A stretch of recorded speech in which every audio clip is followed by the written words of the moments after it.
नमस्कार साथियों, स्वागत है आप सभी का यस के एक्सीलेंस ट्यूटोरियल में। तो दोस्तों आज हम लोग देखने वाले हैं कक्षा 10 गणित प्रश्नावली 13.2 का क्वेश्चन नंबर 6 और 7। क्वेश्चन नंबर 6 है कि ऊंचाई 220 सेंटीमीटर और आधार व्यास 24 सेंटीमीटर वाले एक बेलन जिस पर ऊंचाई 60 सेंटीमीटर वाला और त्रिज्या 8 सेमी वाला एक जो है अन्य बेलन अध्यारोपित है से लोहे का स्तंभ बना है। इस स्तंभ का द्रव्यमान ज्ञात कीजिए, जबकि दिया है 1 सेंटीमीटर क्यूब का द्रव्यमान लगभग 8 केजी होता है। ठीक है दोस्तों, तो इसको जो है हम लोगों को जो है केजी नहीं है जबकि ग्राम है, 8 ग्राम होता है। ठीक है, 8 ग्राम होता है। पाई का मान 3.14 लेना है, 22/7 नहीं लेना है, 3.14 लेना है। तो इसको जो है कैसे फिगर बनाएंगे। कह रहा है कि एक जो है बेलन है, एक जो है क्या है बेलन है। देखिए ऐसे जो है एक बेलन है और इस बेलन की ऊंचाई जो है कितना दिया हुआ है 220 और इससे ऊपर जो बेलन है उसका 60 सेंटीमीटर है। तो 220 है तो ये थोड़ा बड़ा बनाइए, ये वाला बेलन थोड़ा बड़ा रहेगा। ठीक है, और इसी बेलन पे एक और जो है बेलन बैठा रखा है, इसकी ऊंचाई 60 सेंटीमीटर है और इसके आधार का व्यास जो है त्रिज्या दी है 8 सेंटीमीटर दिया है, तो इससे थोड़ा पतला ही रहेगा। ठीक है, और ऐसे रहेगा। ठीक है, इस पर यह बेलन अध्यारोपित है। ठीक है, और इसकी ऊंचाई, इस बेलन की ऊंचाई कितना दिया है 220। इस बेलन की ऊंचाई कितनी है 220 है और इस बेलन की ऊंचाई यहाँ से इस बेलन की जो ऊंचाई है वह जो है 60 सेंटीमीटर है। ठीक है, और इसकी त्रिज्या जो दी हुई है इस छोटे वाले बेलन की, इसकी त्रिज्या 8 सेंटीमीटर है और बड़े वाले आधार का व्यास दिया हुआ है। इसका व्यास जो है आपका कितना है, यहाँ से लेकर यहाँ तक व्यास होगा, व्यास इसका जो है 24 सेंटीमीटर है। कितना है 24 सेंटीमीटर। ठीक है, तो कह रहा है कि इस पूरे स्तंभ की क्या कितना जो है वजन है, द्रव्यमान है, यह हम लोगों को ज्ञात करना है। तो द्रव्यमान के लिए हम लोगों को घनत्व चाहिए और घनत्व आयतन चाहिए, आयतन में घनत्व से गुणा कर देंगे इससे, तो जो है हम लोगों का क्या निकल जाएगा, द्रव्यमान निकल जाएगा। सवाल को हल करने पर चलते हैं हम लोग। लिखेंगे बेलन की मोटे बेलन की ऊंचाई, मोटे बेलन और प्लस में बड़ा भी है। ठीक है, ये 220 ऊंचाई है, ये 60 ऊंचाई है, तो ये थोड़ा बड़ा है और ये थोड़ा छोटा रहेगा। तो मोटे बेलन या बड़े बेलन की ऊंचाई, बेलन की ऊंचाई लिखेंगे हम लोग, बड़ा है तो कैपिटल एच ले लेंगे, 220 सेंटीमीटर। ठीक है, और इस बड़े का व्यास कितना है, तो इसका व्यास दिया हुआ है डायामीटर दिया हुआ है कितना 24 सेंटीमीटर। तो इसका त्रिज्या कितना हो जाएगा, कैपिटल आर लेंगे, बड़ा है तो 24/2 बराबर 12 सेंटीमीटर इसका त्रिज्या हो जाएगा। ठीक है, तो मोटे वाले बेलन यानी कि बड़े बेलन का जो है सब कुछ निकाल लिया गया, हाइट निकाल लिया गया, त्रिज्या निकाल लिया गया। अब हम लोग लिखेंगे पतले बेलन की ऊंचाई। तो यहाँ पे लिखेंगे पतले बेलन की ऊंचाई। तो पतले बेलन की ऊंचाई के लिए स्मॉल एच ले लेते हैं। स्मॉल एच बराबर हो जाएगा 60 सेंटीमीटर दिया हुआ है और ऊंचाई त्रिज्या, इसका डायरेक्ट त्रिज्या दिया हुआ है 8 सेंटीमीटर, तो स्मॉल आर ले लेंगे 8 सेंटीमीटर, इसमें कोई दिक्कत। अब हम लोग क्या करेंगे, इसका जो है आयतन, दोनों का आयतन निकाल के जोड़ लेंगे। ठीक है, या लिखेंगे अब लौह स्तंभ का आयतन, अब लौह स्तंभ का आयतन बराबर क्या होगा, इस मोटे वाले बेलन का आयतन अधन इस पतले बेलन का आयतन। तो मोटे बेलन का आयतन के लिए हम लोग क्या सूत्र लगाएंगे, पाई आर स्क्वायर और कैपिटल एच, अधन में पतले का पाई स्मॉल आर का स्क्वायर इंटू स्मॉल एच।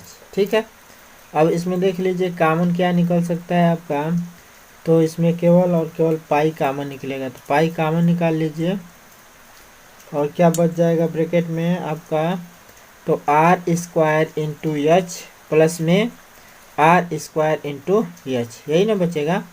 तो अब यहाँ पे पाई का पाई रहने दीजिए और यहाँ पे जो है आर स्क्वायर कैपिटल आर आपका 24 है, तो 24 का वर्ग इंटू इस कैपिटल एच का मान 220 है, तो 220 प्लस में आर स्क्वायर का मान देखिए, आर यहाँ पे 8 हो जाएगा स्मॉल आर और इंटू 60, यहाँ का वर्ग हो जाएगा इंटू 60 हो जाएगा।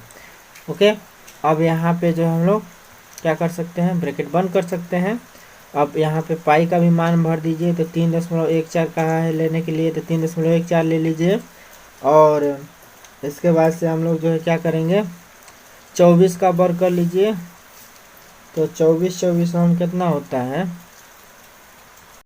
अब यहाँ पे दोस्तों माफ़ कीजिएगा, कैपिटल आर का मान 12 है, कैपिटल आर का मान कितना लेना है 12,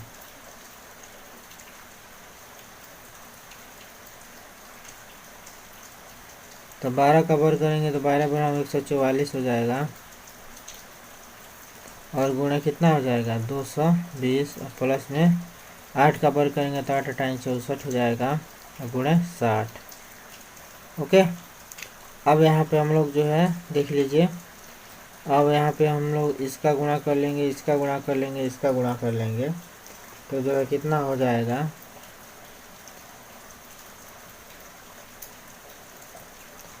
तो 3.14 और 220 गुणे 144, तो 220 गुणे 144 करेंगे तो आपका आएगा 31,680 और प्लस में 64 गुणे 60 करेंगे तो आपका आ जाएगा 38 और 40।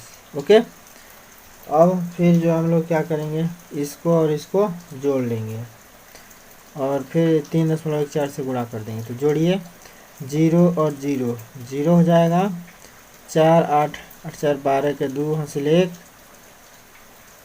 4 8 8 4 12 के 2 हासिल 1, 8 6 14 1 15 के 5 हासिल 1 और 3 1 4 1 5 और 3 3 6, 3 3 कितना हो जाएगा 6, गलती हो रहा है का, 0 0 0 8 और 4 12 के 2 हासिल 1, 8 और 6 8 6 14 1 15 के 5 हासिल 1 3 1 4 1 5 और 3 के तीनों। ठीक है, अब गुणा कितना हो जाएगा 3.14। ठीक है, अब इतने का 3.14 में गुणा करेंगे तो आपका आएगा 111532.8 सेंटीमीटर क्यूब। ठीक है, गुणा करके आप लोग देख लीजिएगा। ठीक है, यहाँ पे एगो 0 था तो 0 छोड़ दिया गया है। ठीक, अब इतना घन सेंटीमीटर क्यूब आ गया। अब यहाँ पे हम लोगों को दिया गया है कि लोहे का द्रव्यमान कितना है। 1 घन सेंटीमीटर क्यूब लोहे का द्रव्यमान लगभग 8 ग्राम है, तो इतना घन सेंटीमीटर क्यूब लोहे का द्रव्यमान कितना होगा।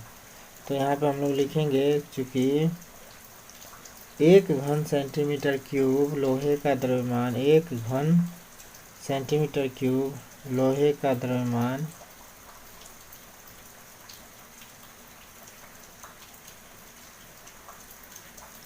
कितना है, तो 8 ग्राम है, इसलिए इतना सेंटीमीटर क्यूब 1153.2.8 सेंटीमीटर क्यूब का द्रव्यमान कितना होगा,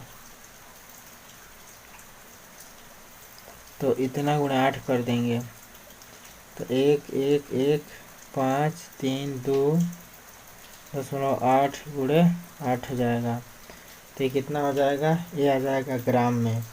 तो ग्राम में आपका आ जाएगा 892262.4 ग्राम हो जाएगा। ठीक है, ये कितना हो जाएगा, ग्राम में। अब इसको किलोग्राम में बदल लेंगे। अब लिखेंगे, अब द्रव्यमान क्या हो जाएगा, केजी में निकालना है। तो देखिए दोस्तों, ये ग्राम में है और ग्राम को किलोग्राम में बदलने के लिए 1000 से भाग देना पड़ता है। तो इसलिए हम लोग क्या करेंगे, इसमें 1000 से भाग दे देंगे। 892262.4 में 1000 से भाग दे देंगे, तो ये जो किस में निकल जाएगा, केजी में।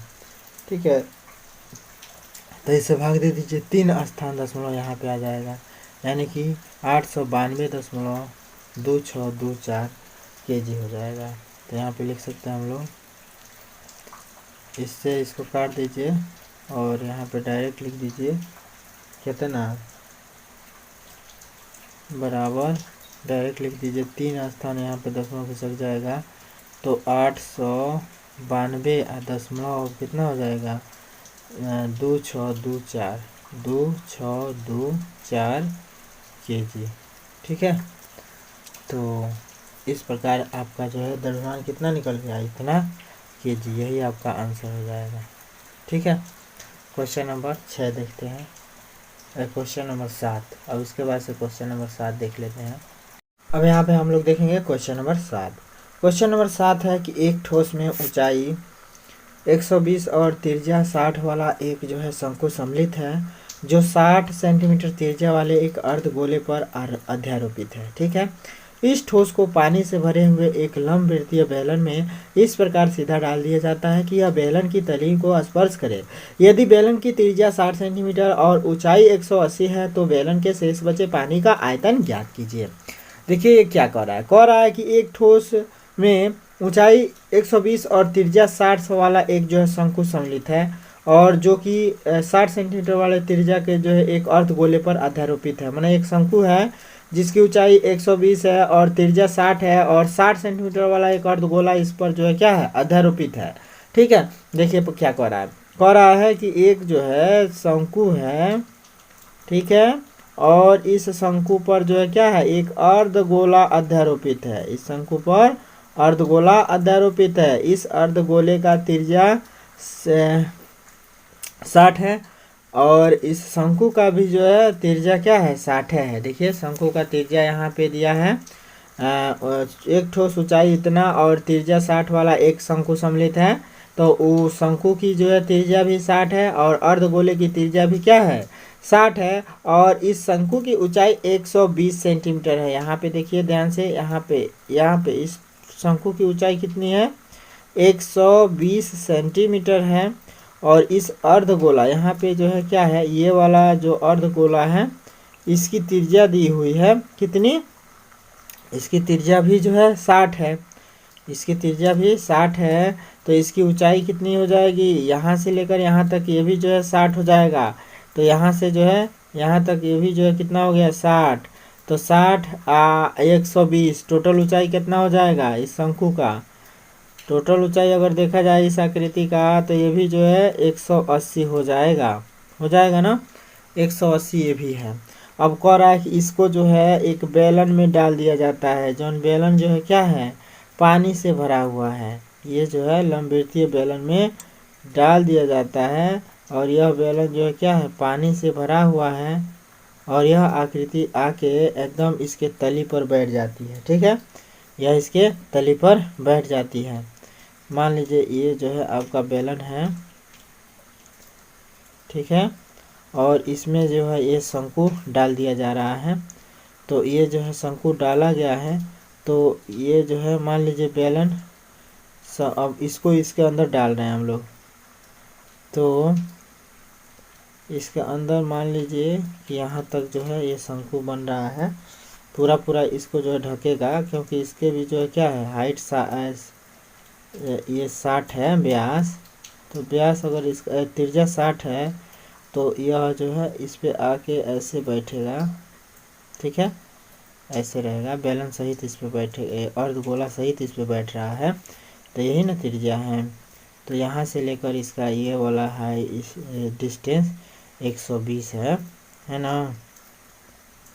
ये वाला त्रिज्या का त्रिभुज का शंकु की ऊंचाई 120 है ना। और इसके बाद से जो है यही है ना शंकु, ये है शंकु भाई। यह फिगर इसमें डाल दिया जा रहा है। ठीक है, अब देख लीजिए यहाँ से यहाँ तक ये जो है कितना हो जाएगा 60। ठीक है, और यहाँ पे बेलन की जो है टोटल हाइट दिया है कितना 180। तो ठीक है 180, ये भी 180 है। तो ठीक है, इसके तली पे आके बैठ गया है। ठीक है, तो और ये वाला ऊंचाई समझिए 120 है शंकु का, ये वाला ऊंचाई 120 है। ऊंचाई का मतलब ये वाला होता है। ठीक है, यहाँ से लेकर और यहाँ तक 120 है। ओके, और यहाँ पे इसकी त्रिज्या, शंकु की भी त्रिज्या 60 है, इस बेलन की भी त्रिज्या 60 है, और ये भी जो है अर्धगोले की भी त्रिज्या क्या हो जाएगी 60 हो जाएगी। ठीक है, तो इसको भी ध्यान में रखिएगा। तो हम लोग को क्या करना है, देखिए दोस्तों, चूंकि इस बेलन में क्या है पानी भरा हुआ है। ठीक है, तो यह जो शंकु है ना अपने आयतन के बराबर इसमें से पानी क्या करेगा, निकालेगा। तो कह रहा है कि बेलन में शेष बचे पानी का आयतन, तो शेष पानी कितना बचेगा, तो जितना इस शंकु का आयतन होगा, इस शंकु और अर्धगोले का माने इस आकृति का जितना आयतन होगा, इस आयतन के बराबर यह पानी इसमें से निकाल देगा बेलन के आयतन में से। ठीक है, तो बेलन के आयतन में से इस जो है आकृति का मतलब शंकु का आयतन माइनस में जो है किसका आयतन, अर्धगोले का आयतन घटा दिया जाएगा, तो शेष पानी का जो है आयतन निकल जाएगा। ठीक है, तो अब इसको हम लोग जो है कैसे सॉल्व करेंगे, तो क्या करेंगे भाई, पहले जो दिया है हल में यहाँ पे लिख देंगे हम लोग, हल में क्या क्या दिया है। तो दिया है लिख लेते हैं हम लोग। तो क्या दिया है यहाँ पे, यहाँ से हम लोग लिखना शुरू करते हैं। दिया है पहले लिख लेते हैं, ठोस शंकु की ऊंचाई दिया हुआ है, ठोस शंकु की ऊंचाई दिया हुआ है कितना, h बराबर दिया हुआ है 120। ठोस शंकु का त्रिज्या r बराबर कितना दिया हुआ है 60, सब सेंटीमीटर में है दिया है। इसके बाद से जो है अर्धगोले की त्रिज्या निकाल लेते हैं। तो अर्धगोले का भी त्रिज्या वही दिया हुआ है, का रेडियस कितना है तो 60 है, तो 60 सेंटीमीटर ले लेंगे। ठीक है, अब यहाँ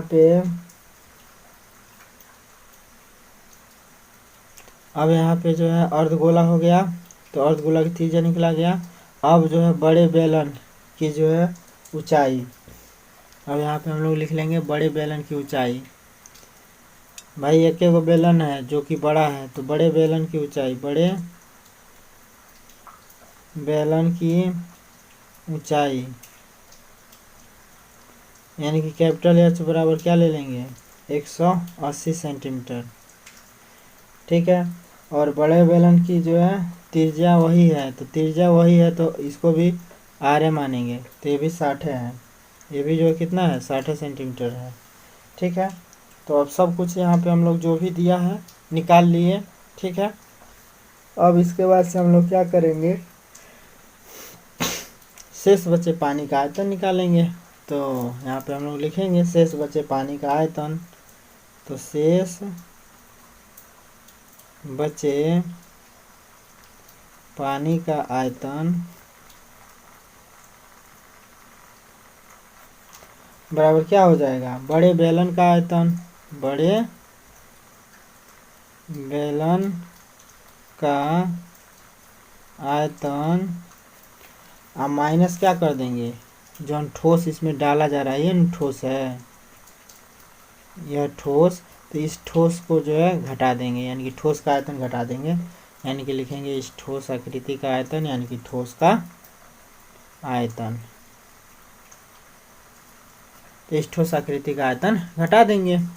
अब यहाँ पे हम लोग लिखेंगे बड़े बेलन का आयतन का जो है सूत्र क्या होता है, बड़े बेलन यानी कि बेलन का आयतन, तो बड़े बेलन आयतन का सूत्र क्या होगा, पाई आर स्क्वायर और कैपिटल एच होगा। और माइनस में जो है क्या हो जाएगा, ठोस का आयतन यानी कि शंकु का आयतन और धन में अर्धगोले का आयतन, दोनों जो है ठोस का आयतन होगा ना, तो दोनों का योग घटा देंगे इनमें से, तो लिखेंगे ठोस का आयतन बराबर शंकु का आयतन, तो शंकु का आयतन, ठोस के आयतन में शंकु का आयतन आ जाएगा, तो शंकु का आयतन 1/3 पाई आर स्क्वायर एच, तो पाई आर स्क्वायर एच कर देंगे हम। अब प्लस में अर्धगोले का आयतन, तो अर्धगोले का क्या होता है 2/3 pi r square pi r cube, 2/3 pi r cube, तो 2/3 पाई आर क्यूब कर देंगे। ओके, मैंने कहने का मतलब है कि इस ठोस का आयतन निकालने का मतलब शंकु का आयतन निकालेंगे, अर्धगोले का आयतन निकालेंगे, दोनों को जोड़ देंगे और तब घटा देंगे बेलन का आयतन में से। ठीक, तो यहाँ पे माइनस का चिन्ह लगा दिया गया है, दोनों का जोड़ कर दिया गया है। अब इसमें हम लोग जो है क्या कर देंगे, मान भर देंगे, तो पाई का मान भर दीजिए, इसमें कहा नहीं है कितना लेना है, तो पाई का मान 22/7 ले लेंगे। ठीक, इसके बाद से जो है देखिए आर का मान भर लीजिए यहाँ पे, तो आर का मान यहाँ पे इसमें से चाहे तो हम लोग पाई आर स्क्वायर कॉमन ले सकते हैं, क्योंकि यहाँ भी पाई आर स्क्वायर है, यहाँ पाई आर क्यूब है, तो पाई आर स्क्वायर टोटल में से कॉमन निकल सकता है, तो पाई और आर स्क्वायर कॉमन निकाल लीजिए, पाई आर स्क्वायर कॉमन निकाल लीजिए। तो पाई आर स्क्वायर हमने कॉमन ले लिया पहले, अब कॉमन ले लीजिए पहले, इसको छोड़िए, पाई आर स्क्वायर कॉमन लेने के बाद से अब क्या बच जाएगा, तो एच बच जाएगा, और माइनस में जो है पाई आर स्क्वायर कॉमन निकल गया, तो माइनस में छोटा ब्रैकेट लेने के बाद से एच बच जाएगा यहाँ पे 1/3 एच बच जाएगा, और प्लस में जो है क्या हो जाएगा 2/3 और आर बच जाएगा, बचेगा ना 1/3 एच और प्लस में जो है 2/3 आर बच जाएगा हैं। अब मझला ब्रैकेट बंद। ठीक है, अब यहाँ पे हम लोग पाई का मान रख लेते हैं 22/7 और आर का मान, तो स्मॉल आर का मान 60 है, तो इसका वर्ग कर लेते हैं, तो 60 का वर्ग करेंगे तो 60 × 60 डायरेक्ट लिख लेते हैं।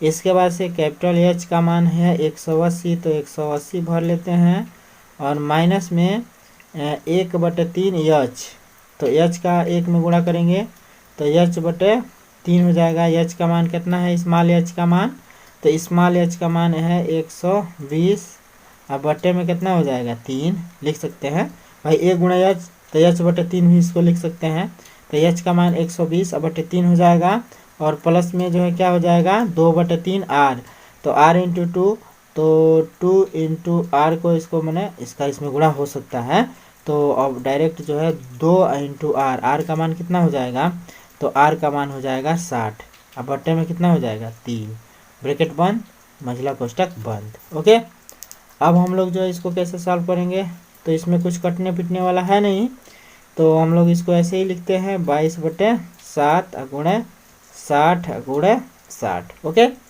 और यहाँ पे जो है मझला कोष्टक लग जाएगा 180, माइनस में इसको सॉल्व कर लेते हैं, तो 3 × 4 = 12 हैं, 3 चौको 12, 0 बढ़ा लेंगे, और 3 दूनी 6, 0 बढ़ा लेंगे। अब इसको हम लोग क्या लिख सकते हैं, 40, और इसको क्या लिख सकते हैं, 20 दूनी 40 प्लस में 40 लिख सकते हैं। 3 दूना 6, 20 हो जाएगा, 20 तेईस 60, और 20 दूनी 40, ठीक है। और मझला ब्रैकेट बंद। अब इसके बाद से हम लोग लिख सकते हैं 22/7, गुणे 6 छक्के 36, और 2 0। इसको मझला कोष्ठक को लगा के अब 180, और 40 माइनस में हो जाएगा 80, और ब्रैकेट बंद। ओके, अब यहाँ पे हम लोग लिख सकते हैं 22/7 गुणे 3600, ब्रैकेट बंद, और 180 में से 80 घटा देंगे तो ये कितना हो जाएगा बाबू, ये हो जाएगा 100, हो गया 100। अब इसके बाद से हम लोग क्या करेंगे बबुआ, तो अब 100 का इसमें गुणा हो जाएगा, तो 22 गुणे 3600, 2 गौरी 0 बढ़ा देंगे, ठीक, इतना हो जाएगा। अब बट्टे में कितना हो जाएगा, 7, यानी कि टोटल का बट्टे 7 हो जाएगा, कोई दिक्कत नहीं है भाई। बट्टे 7 गुणा है तो टोटल का बट्टे 7 लिख सकते हैं हम लोग।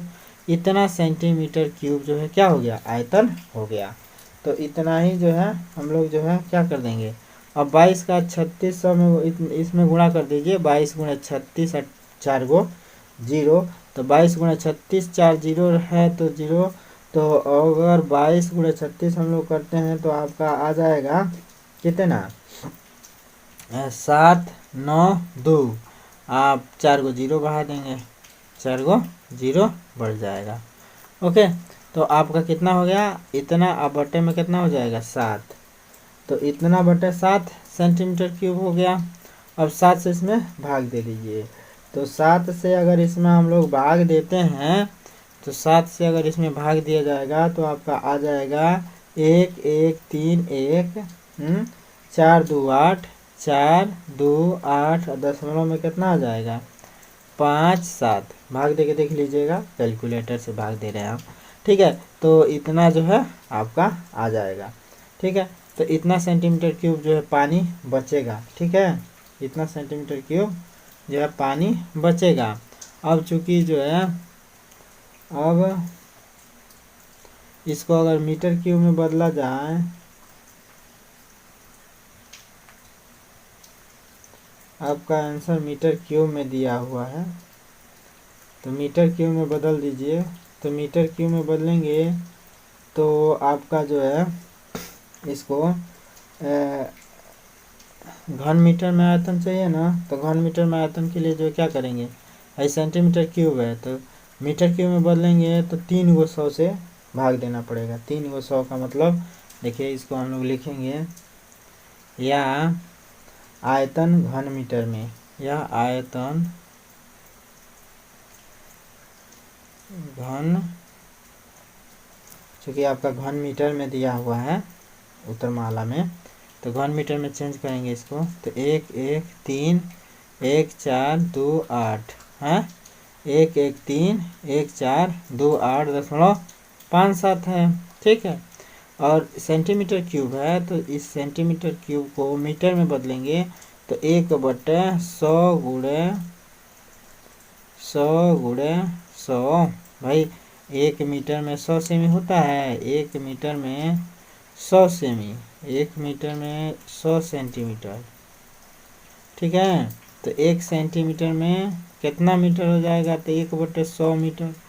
चूँकि ये क्यूब में है, ये जो है मीटर अब क्या होगा, क्यूब में होगा, तो क्यूब में होगा तो इसलिए 3 हाली नीचे गुणा होगा, मैंने भाग देंगे तो नीचे 3 हाली 3 को 100 से गुणा होगा, तो 2 और 2 4 2 6, तो इनमें 6 अंक दशमलव इधर खिसक जाएगा, तो 1 2 3 4 5 6, तो 1.3 हो जाएगा, कितना हो जाएगा 1.3, तो भाग दे देंगे तो 1.3 1 4 2 8 5 7 हो जाएगा मीटर, लगभग मीटर स्क्वायर। ये भी जो है क्या होगा, अब देखिए इसको लगभग में कितना ले लिया है,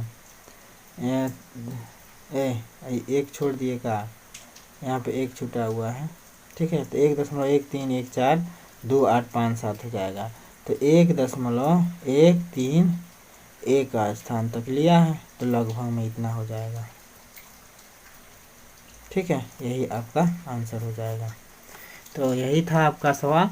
और जैसे भी है, जो भी है, सवाल समझ में आता है तो चैनल को लाइक सब्सक्राइब कर दीजिएगा। और हाई स्कूल के बहुत सारे मटेरियल इस चैनल पर है, आप लोग जो है प्लेलिस्ट में देख लीजिएगा। तो फिर मिलते हैं दोस्तों अगली वीडियो के साथ, तब तक के लिए जय हिंद।